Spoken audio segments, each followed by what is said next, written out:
아멘. 저 오늘 이 본문의 말씀을 가지고 두 마음으로 살고 있는 교회라는 제목으로 말씀을 전하겠습니다. 우리 조금 전에 권사님께서 기도하신 것처럼 벌써 2017년이 끝이 나고 있습니다. 저는 이 시간 우리가 이미 보낸 이 한 해를 돌아보면서 하나님이 오늘 우리에게 주셨던 그 은혜들을 다시 한번 생각해 보고자 합니다. 우리는 하나님의 은혜를 구하면서 올 한 해를 시작하였습니다.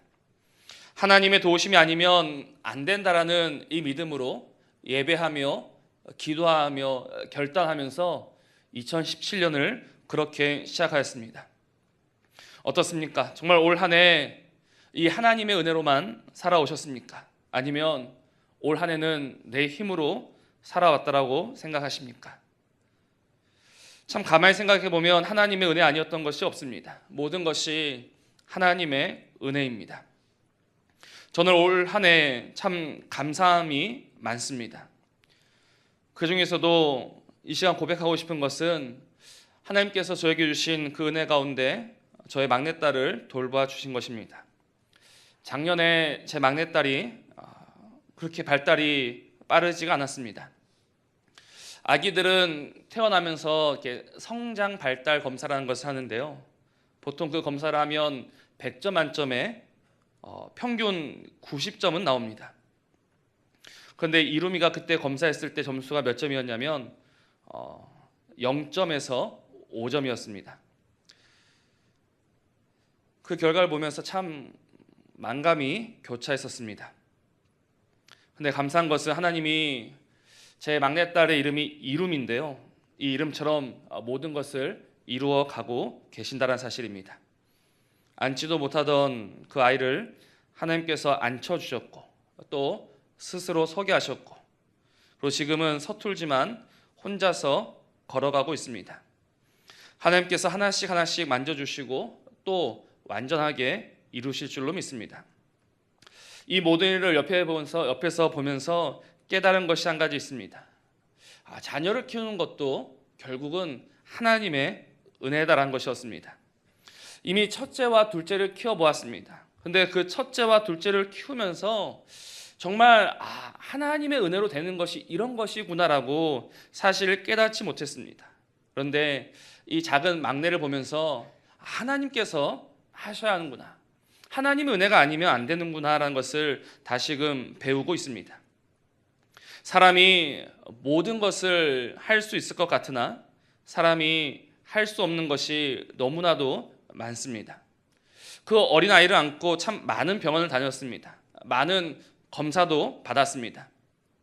근데 그때마다 검사 결과는 아무런 이상이 없었습니다. 이상은 없는데 증상은 이상합니다. 이게 무슨 이야기겠습니까? 분명히 이상이 있지만 아직까지 사람의 의학으로는 그 이상한 원인을 찾을 수 없다는 것이죠. 이런 일들이 참 비일비재하게 일어나고 있습니다. 제가 병원에 다니면서 참 너무나도 아픈 사람들을 많이 보았습니다. 그런데 그 아픔의 시간이 점점 길어지고 있습니다. 왜 그렇습니까? 아직까지 그 이유를 발견하지 못하는 것입니다. 우리나라 최고의 병원이라 하더라도 아직까지 원인을 모를 질병으로 아파하는 많은 영혼들이 있습니다. 그래서 우리가 조금만 눈을 들어 살펴보면 여전히 인생은 부족하며 인생은 한계가 있음을 깨달을 수 있습니다. 그러니 이 부족한 인생이, 이 연약한 인생이 오늘을 살아갈 수 있는 것, 그것은 바로 하나님의 은혜다라는 사실입니다. 하나님의 은혜가 아닌 것이 없고 하나님의 도우심 아닌 것이 없습니다. 그러므로 우리는 마땅히 이 모든 것이 하나님의 은혜로 된 것임을 고백하면서 이제는 그 은혜에 합당한 삶을 살아내어야 합니다. 하나님께서 오늘 우리를 위하여 주셨으니 우리는 오직 그 주를 위하여서 살아가야 합니다. 근데 오늘 말씀에서 우리는 이렇게 살아가지 못하는 인생들을 보게 됩니다. 분명 하나님 은혜는 다 받았음에도 불구하고 그 은혜를 잊어버리고 헛된 것으로 달려가고 있는 인생들을 보게 됩니다. 바로 오늘 호세아가 외치고 있는 북이스라엘을 보면서 깨닫게 됩니다. 우리가 잘 알고 있듯이 이스라엘은 남유다와 북이스라엘로 나뉘게 되었습니다. 근데 북이스라엘 하면은 여러 가지 특징이 있는데 그 중에서 하나 꼽을 수 있는 것은 북이스라엘의 첫 번째 왕부터 마지막 왕까지 하나 남김없이 전부 다 악했다라는 것입니다. 남유다도 악한 왕들이 압도적으로 많이 있었습니다. 그러나 그 중간중간에 하나님을 기쁘시게 하는 왕들이 있었습니다. 히스기야라든지 요시야 같은 선한 왕들이 있었습니다. 근데 북이스라엘에는 이런 왕들이 단 한 사람도 없었습니다. 여로보암으로 시작해서 호세아로 끝날 때까지 모든 왕들이 하나님 보시기에 악하고 어리석었다라고 성경은 말하고 있습니다. 그러면 북이스라엘은 이처럼 악한 왕들만 집권했었기 때문에 그 나라는 못 사는 나라이고 또 그 나라는 어려움이 많았었는가? 그렇지는 않습니다.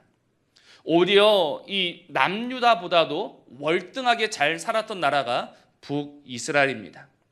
많은 성경학자들이 비교해 본 결과 약 10배 정도 부유한 삶을 살았다고 합니다. 그러니 좀 이상하지 않습니까? 분명 북이스라엘은 처음부터 망할 때까지 악한 왕들, 즉 하나님을 업신여기며 하나님을 모르는 그 왕들이 다스렸던 나라였었는데 왜 그 나라는 남유다보다도 10배나 더 잘 사는 나라가 되었습니까? 어떻게 남유다를 압도하는 나라가 될 수 있었겠습니까? 오늘 1절 말씀은 그 이유를 이렇게 말씀합니다. 바로 이스라엘은 열매 맺는 무성한 포도나무이기 때문이라는 것입니다. 북이스라엘이 포도나무라고 합니다.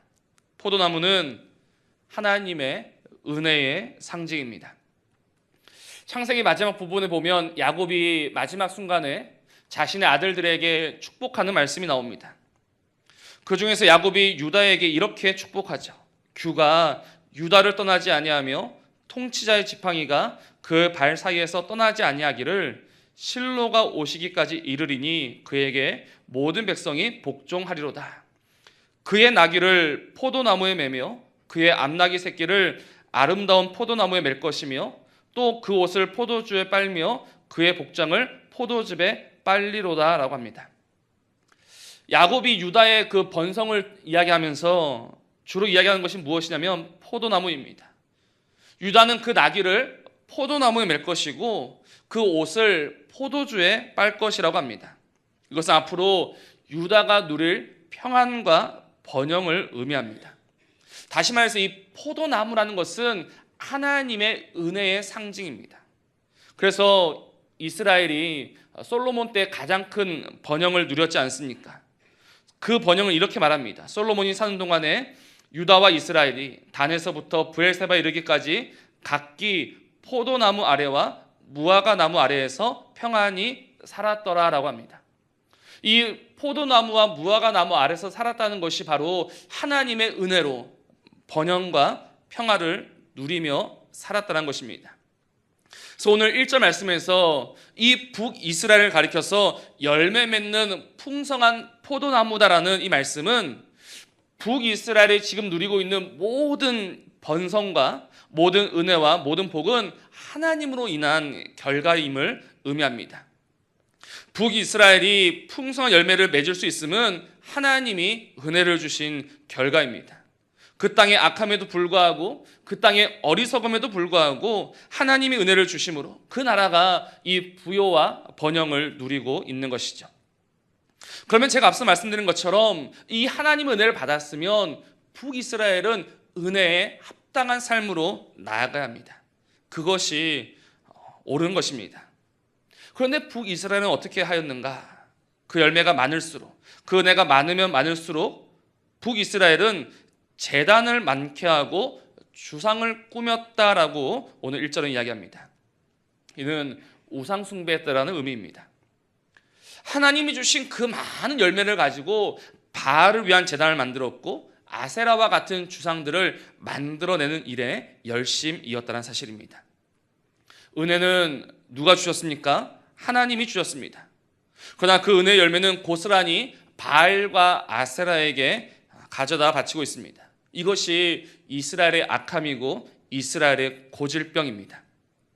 근데 하나님께서 이 고질병을 어떻게 진단하고 계시는가? 오늘 2절 말씀을 보면 이것은 두 마음을 품은 것이다라고 그렇게 말씀하고 계시죠.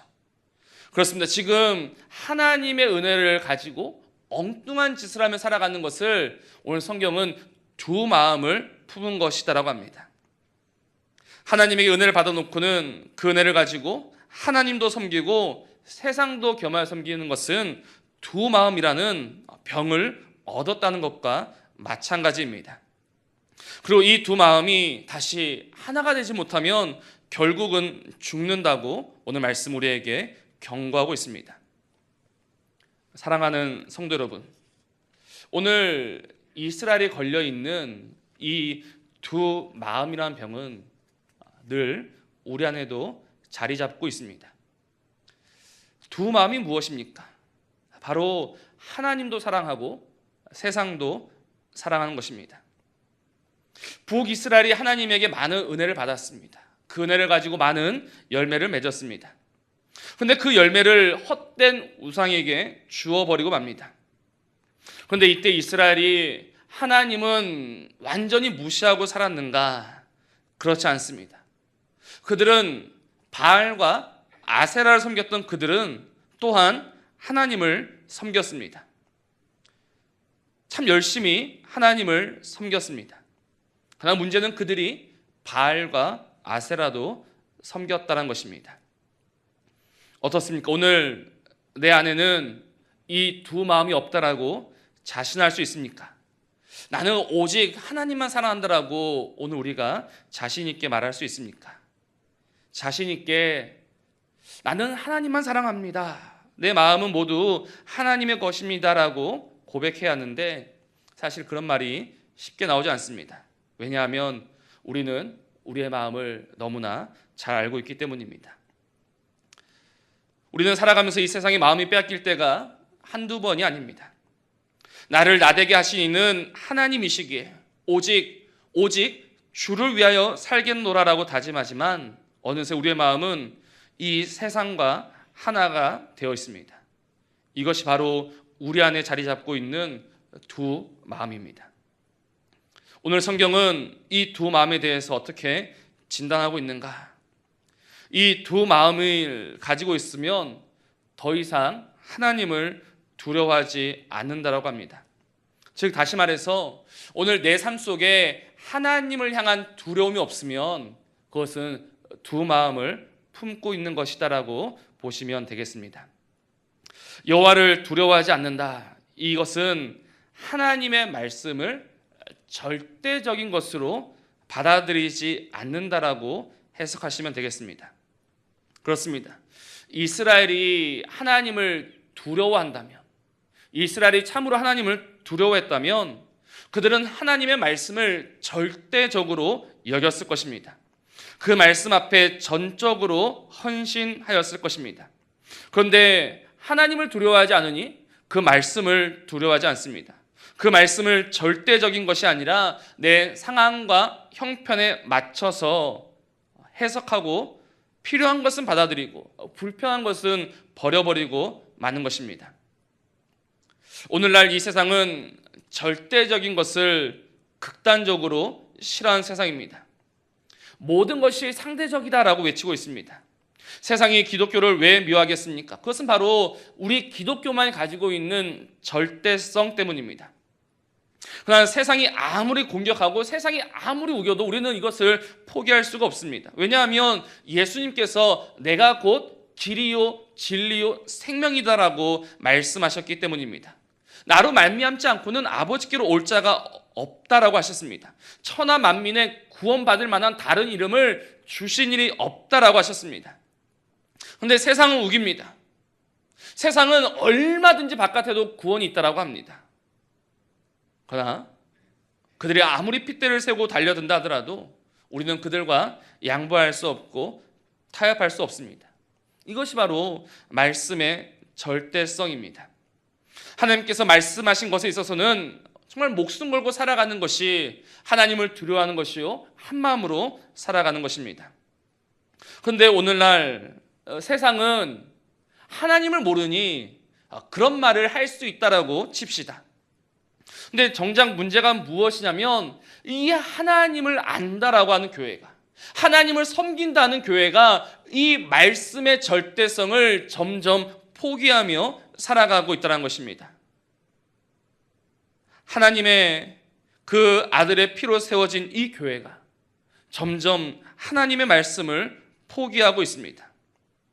하나님의 말씀을 포기한다는 것은 오늘 3절에서 이야기하는 것처럼 더 이상 하나님이 나의 왕이 아니다라는 것입니다. 하나님이 내 왕이 아니시니 나에게 이런 말을 할 자격이 없습니다 라고 말하는 것과 마찬가지입니다. 오늘 교회가 이 하나님의 말씀을 포기하고 있기 때문에 교회는 하나님의 심판 아래 점점 놓여가고 있음을 우리는 오늘 깨달아야 합니다. 사랑하는 성도 여러분, 정말 하나님의 말씀이 진리입니까? 나는 오늘 하나님의 말씀에 목숨을 걸고 있습니까? 오히려 하나님의 말씀만 믿고 살아가면 어떤 이야기를 듣게 될까요?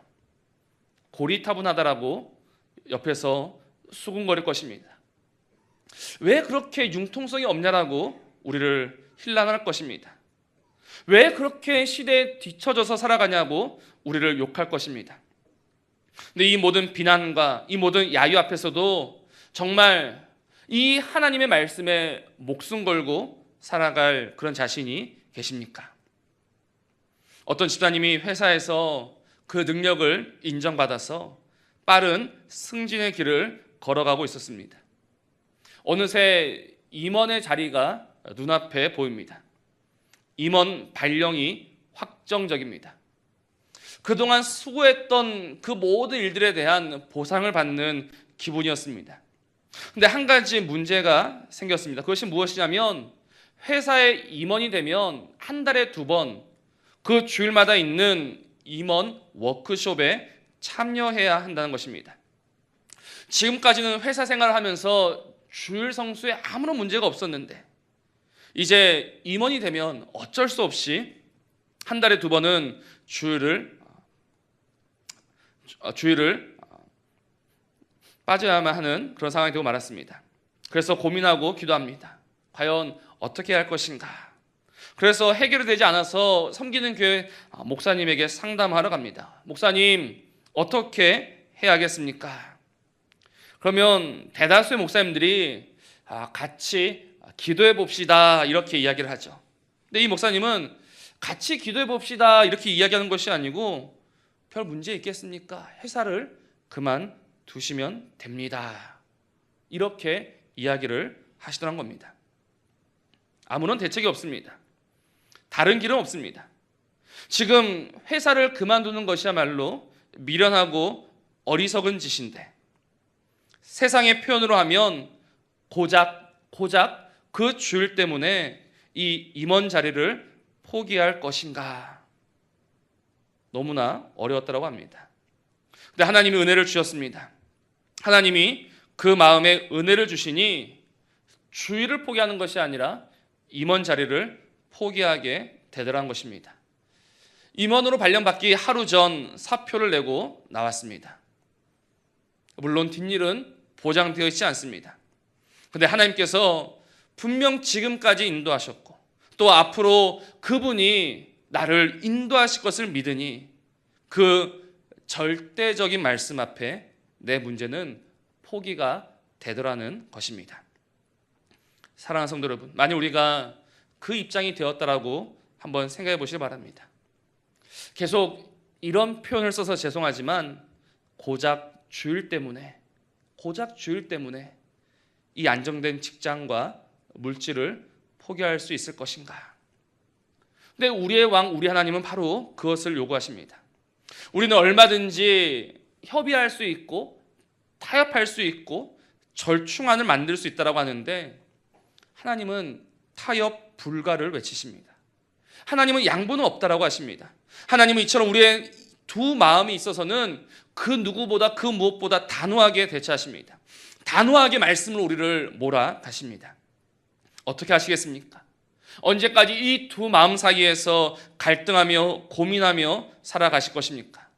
사랑하는 성도 여러분, 이스라엘이 결국 망한 이유가 무엇입니까? 남유다보다 10배는 잘 살았고 그 나라는 참으로 강성하였음에도 불구하고 결국 그 나라가 망한 이유가 무엇입니까? 바로 이 두 마음 때문입니다. 그들이 하나님과 세상 사이에서 갈팡질팡한 결과 바로 그들은 망하고 말았습니다. 지금 우리가 두 마음을 품고 있어도 아무런 문제가 없다, 나는 괜찮다라고 혹시 생각하고 계십니까? 죄송하지만 하나님은 살아계십니다. 살아계신 하나님은 오늘 이 두 마음을 품고 살아가는 자들을 내버려 두시는 법이 없습니다. 반드시 그 마음으로 인하여서 징계하실 것입니다. 오늘 하나님을 두려워하지 않아서 그 하나님이 나의 왕이 아니라고 하면서 두 마음을 품고 살아가고 있는 이 교회를 향해서 하나님은 스스로 왕되심을 보여주시면서 하나님의 그 위엄을 보여주시면서 오늘 우리를 징계하실 것입니다. 그러니 이제 우리는 마음을 정해야 됩니다. 우리는 다른 그 무엇을 두려워할 것이 아니라 오늘 우리 하나님의 말씀을 두려워해야 합니다. 오늘 그 말씀을 두려워해서 세상이 주는 그 어떤 것과도 비교하지 말고 세상이 주는 그 달콤한 유혹 속에 넘어가지 말고 오직 그 말씀으로 살아가야 하는 것입니다. 오늘 우리가 이 말씀 앞에 결단하며 나아갈 때 하나님께서는 지금까지 우리에게 주셨던 은혜, 그래서 우리로 하여금 풍성한 열매를 맺는 포도나무가 되게 하셨는데 앞으로도 우리가 이 하나님 앞에 한 마음으로 나아가면 하나님은 더 풍성한 열매로 우리의 삶에 응답하실 줄로 믿습니다. 그러니 두 마음이 아닌 오직 하나님을 두려워하는 한 마음으로 살아가시는 저와 여러분이기를 주님의 이름으로 부탁을 드립니다. 그리고 이 두 마음에 걸린 자들의 특징이 한 가지 더 있습니다. 그것이 무엇이냐면 헛된 것을 하나님의 것이다라고 우기는 것입니다. 두 마음을 품고 있으면 헛된 것을 하나님의 것이라고 우기며 살아가게 됩니다. 오늘 5절 말씀을 잠시 보시기 바랍니다. 5절 말씀에 사마리아 주민이 벳 아웬의 송아지로 말미암아 두려워할 것이라 라고 말씀하죠. 여기서 벳 아웬의 송아지가 무엇일까요? 이스라엘의 지도를 아무리 살펴봐도 이 벳 아웬이라는 지명은 없습니다. 근데 오늘 호세아는 이 벳 아웬의 송아지를 말하고 있습니다. 이것은 베델에 있었던 금송아지를 의미합니다. 북이스라엘은 그 나라의 시작부터 망하는 순간까지 줄기차게 금송아지를 우상으로 섬겼습니다. 북이스라엘 첫 번째 왕 여로보암은 이스라엘 백성들이 저 남유다에 있는 예루살렘 성전으로 가는 것을 참 불편하게 생각했습니다.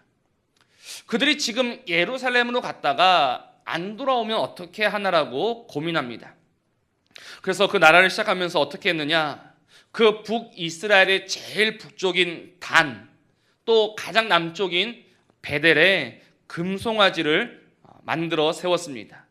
그리고 이렇게 말합니다. 너희가 다시는 예루살렘에 올라갈 것이 없다. 이스라엘아, 이는 너희를 애굽 땅에서 인도하여 올린 너희의 신이다 라고 말합니다. 그 금송아지를 가리켜서 이것이 하나님이다, 이것이 여호와다라고 백성에게 말합니다.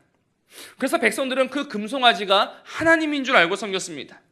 그들은 금송아지를 여기지 않았고 그들은 금송아지를 섬기면서 하나님을 섬긴다라고 생각했습니다. 그렇게 믿고 싶었고 또 그렇게 믿었습니다. 그래서 지금 호세아가 이 베델의 송아지를 가리켜서 벳 아웬의 송아지라고 말하고 있는 것입니다. 그럼 왜 벳 아웬인가? 베델이라는 것은 아마 아시겠지만 하나님의 집을 이야기합니다. 베이트라는 이 히브리어 집이라는 단어와 엘, 하나님이라는 단어가 합쳐져서 하나님의 집이 베델입니다. 그런데 아웬이라는 것은요, 비참하다라는 뜻을 가지고 있고 헛되다라는 뜻을 가지고 있습니다. 그러므로 이 엘, 하나님이 들어갈 자리에 아웬을 집어넣으면 벳아웬은 헛된 것의 집, 비참함의 집 이렇게 됩니다. 그러니 지금 북이스라엘이 저지른 범죄가 무엇인가? 두 마음을 가지고서 그들이 금송아지를 섬겼는데 그 결과 그들은 베델을 벳아웬으로 하나님의 집을 헛된 것의 집으로 바꾸어 버렸다는 것입니다. 그들은 이 벳아웬 헛된 것을 섬기면서도 끝까지 나는 하나님을 섬긴다라고 우기면서 살다가 결국은 망하고 마는 것입니다. 그렇습니다. 두 마음이란 병이 무서운 이유는 두 마음이 우리 안에 들어오면 헛된 것을 참된 것으로 바꾸어 버리기에 그렇습니다. 이 두 마음이 우리 안에 있으면 거짓된 것을 섬기며 살아가고 있는 우리에게 너는 잘하고 있어라고 우리를 부추기는 것입니다. 두 마음은 우리에게 네가 지금 잘못하고 있어가 아니고 너는 지금 잘하고 있어라고 우리를 속여서 결국은 망하게 한다는 것입니다. 사랑하는 성도 여러분, 두 마음이 있으면 참된 것을 거짓으로 바꾸어 섬기게 됩니다. 오늘 세상을 향해서 참된 것을 보여줘야 하는 곳이 어디입니까? 바로 베델 하나님의 집입니다. 근데 교회가 하나님의 집으로서 이 세상에 참된 것을 보여줘야 하는데 오늘 교회는 어떤 모습을 보여주고 있습니까? 오히려 헛되고 거짓되고 정말 세상보다도 더한 악함을 보여주고 있습니다. 그러면서도 뭐라 말합니까? 아니다. 우리는 잘하고 있다. 우리는 문제가 없다. 우리는 베델의 하나님을 섬기고 있다라고 계속해서 우기며 살아가고 있는 것이죠. 실상은 벳아웬의 송아지를 섬기고 있는데도 말입니다. 이제는 서울의 모 교회 이야기만 들어도 참 골치가 아픕니다. 왜냐하면 아닌 것은 아니기 때문입니다. 누가 보더라도 세습입니다. 그런데 아니라고 합니다. 누가 보더라도 투기입니다. 그런데 아니라고 합니다. 누가 보더라도 문제가 있죠. 그런데 아니라고 합니다. 우리는 문제가 없다라고 합니다. 세상이 지적할 뿐 아니라 그 교회의 교인들이 나서서 그리고 그 교회가 속한 노예와 교단에서 또 한국의 기독교의 모든 단체들이 그들을 향해서 그것은 벳아웬이다라고 오늘 말하고 있는데 그들은 아니다. 이것은 베델이다라고 우기고 있는 것입니다. 왜 그러하겠습니까? 바로 교회가 두 마음에 사로잡혀 있기 때문에 그렇습니다. 오늘 우리는 어떻습니까? 오늘 우리는 거짓된 것을 붙잡으면서 아닌 것을 붙잡으면서 이것이 하나님의 것이다라고 오늘 우리도 우기면서 살고 있지는 않습니까? 하나님께서 우리에게 지혜를 주셨습니다. 하나님께서 우리에게 말씀을 주셨습니다. 그렇기 때문에 우리는 아닌 것이 무엇인지 분별할 수 있습니다. 아닌 것은 아닌 것이죠. 그런데 우리는 그 아닌 것을 붙잡고 이것이 하나님의 것이다라고 우기면서 살아가고 있지는 않습니까? 오늘 정말 이 하나님의 말씀 앞에서 이 헛된 것을 붙잡고 있는 저와 여러분의 두 마음이 고침받기를 주님의 이름으로 소원하고 기도합니다. 오늘 우리가 이 헛된 것을 붙잡고 있으면서 계속해서 하나님의 것이라고 우기며 살아갈 때 그 결과는 무엇이겠습니까? 오늘 5절은 이렇게 경고하고 있습니다. 바로 여호와의 영광이 떠나간다라고 합니다. 여호와의 영광이 떠나는 것, 다시 말해서 하나님의 그 은혜를 거두어 가심을 의미합니다. 지금까지 하나님의 은혜로 살았었는데 하나님이 그 영광을 거두어 가시고 그 은혜를 거두어 가시니 더 이상 살아갈 수 없게 되는 것입니다. 이것이 바로 두 마음의 결론입니다. 사랑하는 성도 여러분, 두 마음으로 살아갈 때의 결론은 오늘 본문은 분명히 수치와 멸망이라고 말하고 있습니다. 지금은 잘 사는 것처럼 보이나, 지금은 승승장구하는 것처럼 보이나, 그러나 결국 이 주의 은혜를 가지고 두 마음으로 살아가면 하나님께서 수치와 부끄러움에 오늘 저와 여러분을 던져 버리신다라고 경고하고 있습니다. 그러니 어떻게 해야 합니까? 오늘 우리의 두 마음을 처리하셔야 합니다. 오늘 나도 모르는 사이에 내 마음이 둘로 나뉘어서 하나님 앞에 가증한 마음으로 변해 있음을 아파하면서 다시금 하나님 앞에 이 마음을 내려놓아야 합니다. 오늘 12절 말씀 이렇게 말씀합니다. 너희가 자기를 위하여 공의를 심고 인애를 거두라. 너희 묵은 땅을 기경하라. 지금이 곧 여호와를 찾을 때니 마침내 여호와께서 오사 공의를 빛처럼 너희에게 내리시리라. 오늘 우리의 이 묵은 마음을 갈아엎어야 합니다. 성령님께서는 오늘도 우리 안에서 말할 수 없는 탄식으로 우리의 이 갈라진 두 마음을 위하여 기도하고 계십니다. 성령님은 지금도 우리의 마음을 갈아엎어주고 계십니다. 이제 우리는 그 성령님을 의지하여서 우리의 묵은 마음을 기경해야 할 때입니다. 그때가 언제냐? 바로 지금입니다. 바로 지금 오늘 우리가 이 말씀을 따라서 이 은혜를 따라서 우리의 이 묵은 마음을 기경해야지만 하나님께서 경고하신 이 모든 경고가 우리의 삶에 응하지 않게 되는 것입니다. 그런데 북이스라엘은 이 분명한 경고의 말씀을 들었음에도 불구하고 돌이키지 않았습니다. 그들은 끝까지 이 두 마음으로 살았습니다. 그리고 결국 하나님이 그 두 마음으로 인하여서 징계하셨습니다. 심판하셨습니다. 그들을 버리셨습니다. 오늘 우리는 이 북이스라엘의 전철을 밟게 되지 않기를 바랍니다. 오늘 하나님께서 이 말씀을 우리에게 주시면 너희의 그 두 마음이 아니라 이제는 한 마음으로 나에게 나와야 된다라는 분명한 경고입니다. 오늘 이 말씀 앞에 겸손히 우리의 마음을 내어놓는 저와 여러분이길 바랍니다. 오늘 우리가 주 앞에 이 마음을 내어놓을 때 하나님은 다시금 그 은혜로 우리의 마음을 만져 가실 것입니다. 하나님은 그 은혜로 우리의 마음을 만져주시어 우리로 하여금 더욱 풍성한 열매 맺는 포도나무가 되게 하실 것입니다.